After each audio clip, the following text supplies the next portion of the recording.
Alors, troisième vidéo, on est à la page 9. Donc, au-dessus de la page, vous avez un rappel de nouveau des produits remarquables. Hein. Je vous en ai fait un tantôt, donc je ne vais pas recommencer. Et cette fois-ci, pour la première fois, mais on travaille dans le sens de la factorisation. Donc, factoriser, c'est vraiment cet exercice-ci.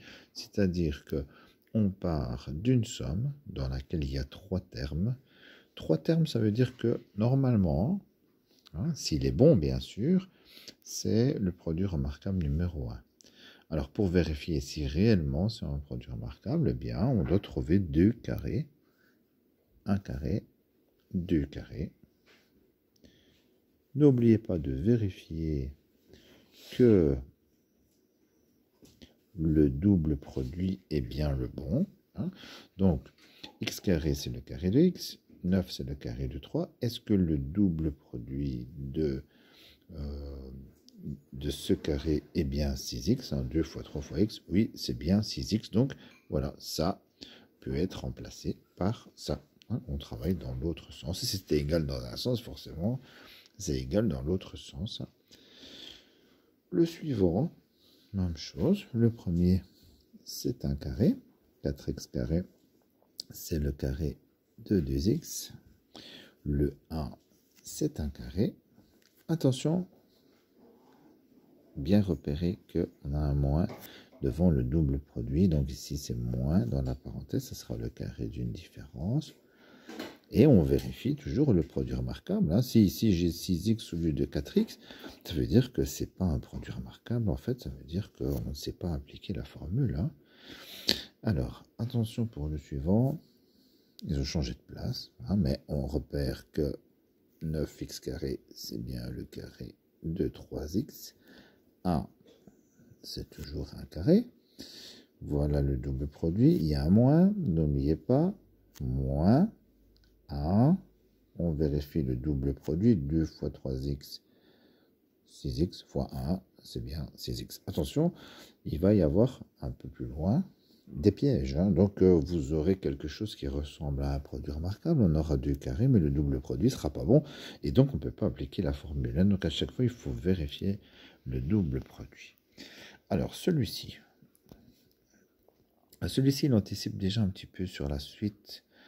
Je pensais que je l'avais enlevé, parce que pour le moment, on ne travaille que sur les produits remarquables. Mais dans les pages suivantes, on va se rendre compte que dans certains exercices, il y a la mise en évidence et les produits remarquables, les deux en même temps. Hein. Et ici, directement, quand on regarde l'exercice, ça tape à l'œil, on voit 4, 4, 4. Ça veut dire que on peut faire une mise en évidence. Et on commence toujours, quand on a la possibilité, par une mise en évidence. Donc, je vais mettre 4 en évidence. 4 fois x carré moins x plus 1. Et puis, de toute façon, si vous avez essayé de le factoriser en tant que carré parfait, ça ne fonctionne pas, hein, parce que 4x carré, c'est le carré de 2x. 4, c'est le carré de 2. Ben, si on fait 2x moins 2 au carré, le double produit, c'est pas 4x, hein, donc ça ne fonctionne pas. Donc ici, ce sera uniquement une mise en évidence et rien d'autre. Hein. Le suivant, attention, tout de suite, je vois deux termes. Donc, je pense au produit remarquable numéro 2. Il faut que ce soit 2 carrés. X carré, c'est le carré de x. Et 16, c'est le carré de 4. Donc, x plus 4 fois x moins 4, vous connaissez votre formule. Hein? Le produit remarquable numéro 2, c'est ça. Et 9x carré moins 1. 9x carré, c'est le carré de 3x. Et 1, c'est le carré de 1. Donc, 3x plus 1 fois 3x moins 1. Voilà. Trois termes. Produit remarquable numéro 1. Deux termes. Produit remarquable numéro 2. Si c'est trois termes, ça ne suffit pas. Il faut bien vérifier qu'on ait 2 carrés et le double de produit. Si c'est deux termes, c'est une soustraction de 2 carrés.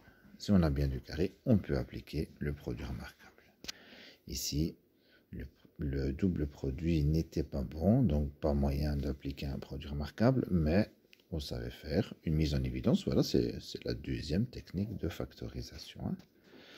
Voilà, vous avez les exemples. Maintenant, vous pouvez passer à la page 10, essayer de faire la même chose.